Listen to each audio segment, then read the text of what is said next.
তিনি মৃত্যু শয্যায়। এমন অবস্থায় নবীজি ডাক দিয়ে বললেন, ও সাহাবায়ে কেরাম, তোমরা খড়ি জ্বালাও, লাকড়ি জ্বালাও।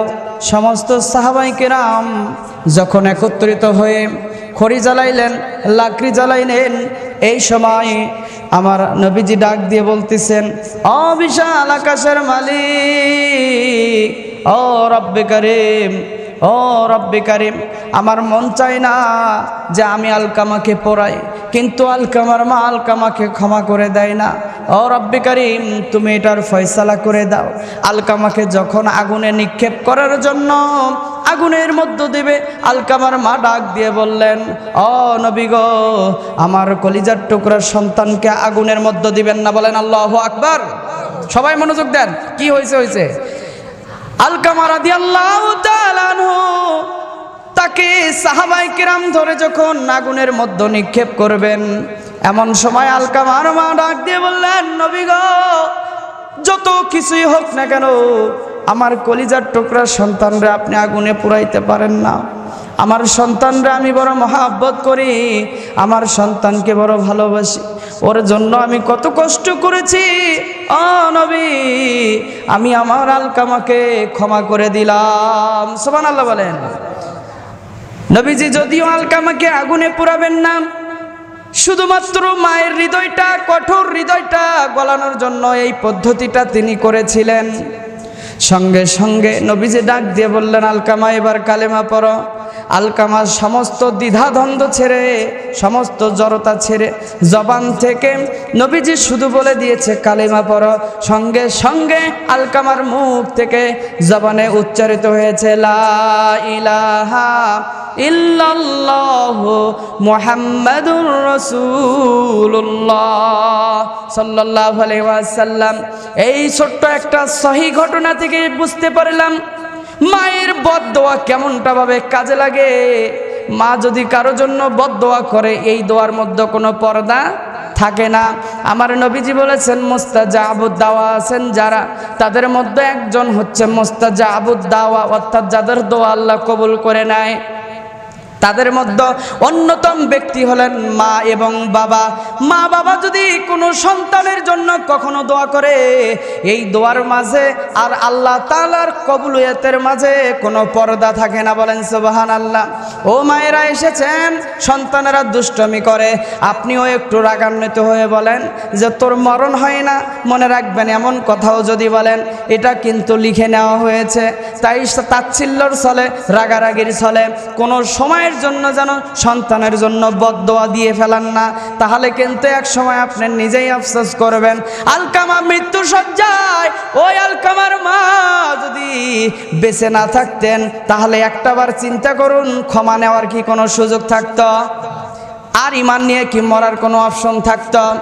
নবীর সাহাবী হওয়ার পরেও, নবীর সাথে একই দস্তরখানায় খানা খাওয়ার পরেও, জিহাদ করার পরেও যদি মার মনে কষ্ট দিয়ে থাকে, যদি মার মনে কষ্ট দিয়ে নবীর সাহাবীও জান্নাতে যেতে না পারে, আমরা যদি মায়ের মনে কষ্ট দেই, বাবার মনে কষ্ট দেই, মা বাবার অবাধ্য সন্তান হই, তাহলে কি আমরা জান্নাতে যেতে পারবো?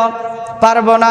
আমার নবীর কাছে একজন সাহাবী ডাক দিয়ে বললেন, মানা হাক্কু বিহুসনি সুহাবাতি ইয়া রাসূলুল্লাহ, আমার কাছে সবচাইতে সদাচরণ পাওয়ার অধিকারী কে? ক্বালা উম্মাকা, আমার নবী বললেন তোমার মা। ক্বালা সুম্মা মান, তারপর কে? আমার নবী বললেন তোমার মা। ক্বালা সুম্মা মান, তারপর কে? বললেন ক্বালা উম্মাকা, তোমার মা। তারপর আমার নবীকে আবার ডাক দিয়ে বললেন ক্বালা সুম্মা মান, তারপর কে?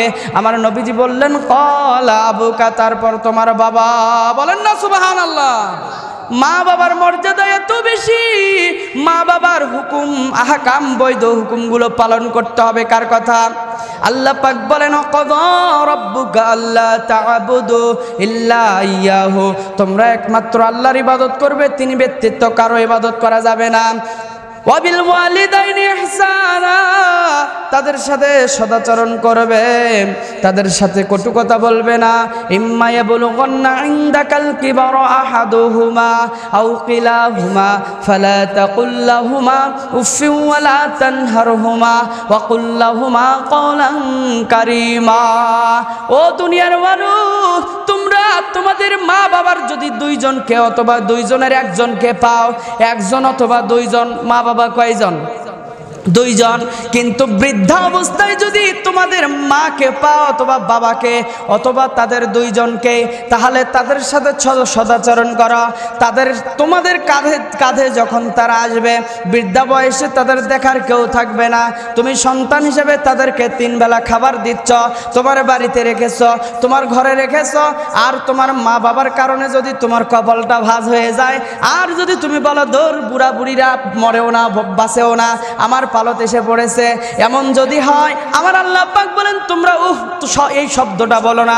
যদি বলো তাহলে আল্লাহ তাআলার আরশে আজিম পর্যন্ত প্রকম্পিত হয়ে যায়, তোমার উপর আল্লাহ তাআলার গজব নাজিল হয়ে যাবে। বলেন নাউজুবিল্লাহ। ও দুনিয়ার মানুষ রে, তোমরা তোমাদের মা বাবার সাথে এমনভাবে আচরণ করো, তোমরাও যেন কখনো শব্দ না বলো যে তোমাদের কাঁধে তারা চড়ে বসেছে, আর তোমাদের মা বাবাও যেন তোমাদের প্রতি অসন্তুষ্ট হয়ে শব্দটা পর্যন্ত না বলে। এই দিকে আমাদের সকলের খেয়াল রাখা দরকার আছে না নাই? আর তোমরা তোমাদের মা বাবার জন্য কি করবে? আখফিজ লাহুমা জানাহাযুল্লি মিনার রাহমা, তোমাদের বিনয়ের ডানা, ভালোবাসার ডানা। তোমরা তাকায় দেখো, তোমার মা বাবা যেমন তোমার জন্য না খাইয়া তোমারে খাওয়াইছে, না পড়ে তোমার জন্য পড়াইছে, না সমস্ত কিছু সুখ শান্তি বিসর্জন দিয়ে সন্তান তোমাকে বিসর্জন সুন্দরভাবে সুখে রেখেছে, তোমার মা বাবা যেমন শৈশবে তোমাকে লালন পালন করেছে, সন্তান হিসেবে তুমিও তোমার মা বাবার জন্য, তোমার মা বাবা যখন বৃদ্ধা হয়ে যাবে তখন মা বাবার জন্য তোমাদের বিনয়ের ডানাটা বিছিয়ে দিবে, বড় করে দেবে। বলেন সুবহানাল্লাহ। আর তাদের জন্য কলিজা থেকে, অন্তরস্থল থেকে, হৃদয় থেকে সব সময় দোয়া করবে। বলেন তো রব্বির হামহুমা কামা রব্বায়ানি সগীরা। এই দোয়াটা কার জন্য? মা বাবার জন্য। যেই সন্তানেরা মাদ্রাসায় পড়ে, যেই সন্তানেরা ইসলামী শিক্ষায় শিক্ষিত হয়, তারা মক্তব থেকেই শুরু করে মা বাবার জন্য দোয়া শেখে কি শেখে না? আমাদের সন্তানদেরকে সুশিক্ষা দিতে হবে। সুশিক্ষা যদি ছোট থেকে দিতে পারি, এই সন্তানটা সব সময় না চাইলেও মা বাবার জন্য অটোমেটিক আল্লাহ তাআলা তার মুখ থেকে দোয়া বের করে দেবে, রব্বির হামহুমা কামা রব্বায়ানি সগীরা। সুবহানাল্লাহ বলেন। এজন্য মা বাবার আনুগত্য করতে হবে। মা বাবার যদি বিরুদ্ধাচরণ করেন, কষ্ট দেন, মার হুকুম না মানেন, বাবার হুকুম না মানেন, কেমন হবে দেখেন। আমার নবী বর্ণনা করতেছেন, একজন ব্যক্তি ছিলেন যার নাম ছিল জুরাইজ। কি নাম? আপনারা অনেকেই শুনেছেন, নাম ছিল জুরাইজ। আল্লাহর একজন প্রিয় বান্দা ওলি ছিলেন, কিন্তু আলেম ছিলেন না। আবেদ, আবেদ বোঝেন মানে জানে না কিন্তু আমল করে। এরকম অনেক আবেদ আছে, জানে না কিন্তু আমল করে, শুধুমাত্র জিকির করে আল্লাহর ওলি হয়। আলেম নয়, শুধু আবেদ ওলি। এই জুরাইজ একদিন কি করলেন? সংসার সব কিছু ছেড়ে একটা মরুভূমির মধ্যে সুন্দর করে ঘর উঠাইলেন। এই ঘর উঠানোর পর জুরাইজ সেখানে আল্লাহকে স্মরণ করে ডাকতে থাকে। একদিন নফল নামাজে দাঁড়িয়ে গেছে। নফল নামাজে দাঁড়ানোর পর তার মা একদিন আসলেন তার কাছে কোনো একটা প্রয়োজনে, এসে ডাক দিয়ে বললেন, বাবা জুরাইজ আসুনি, দরজাটা খোলো, আমি তোমার মা, আমার ডাকে সাড়া দাও। জুরাইজ নফল নামাজে দাঁড়িয়ে আছে, চিন্তা করতেছে মার ডাকে সাড়া দেব নাকি নামাজ ছেড়ে দেব, কোনটা করব? নামাজ ছেড়ে দেব না নামাজ ধরে থাকবো নাকি মার জবাব দেব? সে ভাবলো যেহেতু নামাজই ধরে থাকে। একে একে তার মা একদিন নয়, 2 দিন নয়, 3 দিন ঘুরে গেলেন এভাবে ডাকতে ডাকতে। 3 দিনের মাথায় জুরাইজ রাদিয়াল্লাহু তাআলা আনহু, আল্লাহর প্রিয় বান্দা বলি, 3 দিনের মাথায় যখন তিনি নামাজে দাঁড়াইছেন, তার মা চলে আসলেন। চলে এসে ডাক দিয়ে বললেন, জুরাইজ তোমার মা এসেছি আমি, তুমি আমার ডাকে সাড়া দাও। জুরাইজ সেদিনও সাড়া দিলেন না। মা বড় মনে ব্যথা নিয়ে ডাক দিয়ে বললেন, ও জুরাইজ রে, তুই আমার সন্তান, আমার ডাকে সাড়া দিলি না। পতিতা নারীর মুখ না দেখা পর্যন্ত আল্লাহ যেন তোর মৃত্যু না দেয়। পতিতা নারীর মুখ না দেখা পর্যন্ত যেন আল্লাহ তোর মৃত্যু না দেয়। এই যে মার বদদোয়া কবুল করে নিয়েছে কে? জোরে বলেন কে? আল্লাহ এমনভাবে কবুল করে নিয়েছেন, কিছুদিন পর এই জুরাইজের সুনাম সুখ্যাতি সব দিকেই ছড়ে গেল। জুরাইজের সুনাম সুখ্যাতি সব দিকে ছড়ে গেল যে সে একজন আবেদ, আল্লাহর ওয়ালি বান্দা, মরুভূমির মধ্যে ঘর তুলে শুধু আল্লাহর ইবাদত করে, সব দিকেই সুনাম। কিন্তু একজন নারী সিদ্ধান্ত নিল, আমি জুরাইজকে পরীক্ষা করব যে ও কত বড় আল্লাহর ওয়ালি, আমি ওরে পরীক্ষা করব। পরীক্ষার জন্য মহাপরীক্ষার মধ্যে ফেলে দিলেন। সম্পর্ক করলেন এক রাখালের সাথে সম্পর্ক করার পর পেটের মধ্যে গর্ভে সন্তান আসলো। সন্তান জন্ম দেওয়ার পর এই নারী বলতে লাগলো, এই সন্তানটা কার? এই সন্তানটা হচ্ছে ওই জুরাইজের, ওই আবেদ ব্যক্তি জুরাইজের। ডাক দিয়ে বললেন, জুরাইজের সন্তান। এলাকার মানুষ খেপে গেল। কোনো কিছু যাচাই বাছাই না করে, পরীক্ষা নিরীক্ষা না করে, প্রমাণ না নিয়ে, যেহেতু হুজুরের দোস্ত ধরা লাগেই না, খোঁজাও লাগে না, হুজুরের বিরুদ্ধে সামান্যটুকু পাইছে তো যাইয়া খানকা ভাঙ্গে দিছে। জুরাইজের ঘর আর ঘর রাখে না, একদম মাটির সাথে মিশে দিছে। জুরাইজ কান্না কণ্ঠে ডাক দিয়ে বলেন, এলাকার মানুষ রে, তোমরা কেন ঘর ভাঙলা? আমি তো জানি না। বলছে, তুমি সুফিগিরি মারাও, তুমি সুফিগিরি করো, জুব্বা পরো, টুপু পরো, দাড়ি রাখছো, আর হুজুরগিরি করো, আর এইদিকে পতিতা নারীর সাথে সম্পর্ক করে সন্তান, অবৈধ সন্তান জন্ম দিয়েছ। কিন্তু বলেন তো, জুরাইজের কি কোনো দোষ আছে? কোনো কিছু চিন্তা ভাবনা না করে ঘর ভেঙে দিল।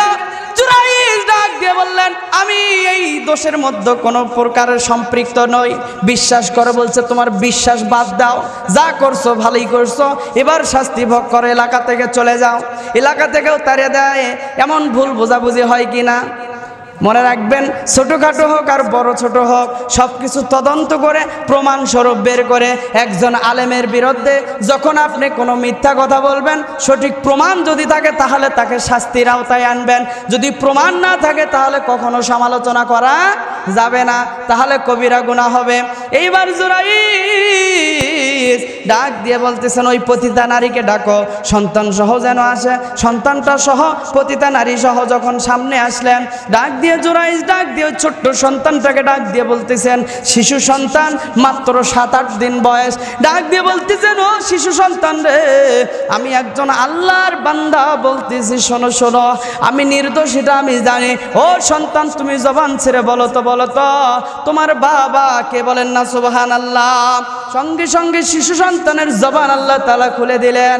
দুনিয়াতে 3 জন শিশু সন্তান কথা বলেছিলেন। 1 নাম্বার মুসার জামানা ঈসা আলাইহিস সালাম, 2 নাম্বার জুরাইজ, 3 নাম্বার আরো একজন ব্যক্তি ছিলেন ইউসুফ আলাইহিস সালামের, যিনি সাক্ষ্য দিয়েছিলেন। এই 3 জন শিশু কথা বলেছিলেন।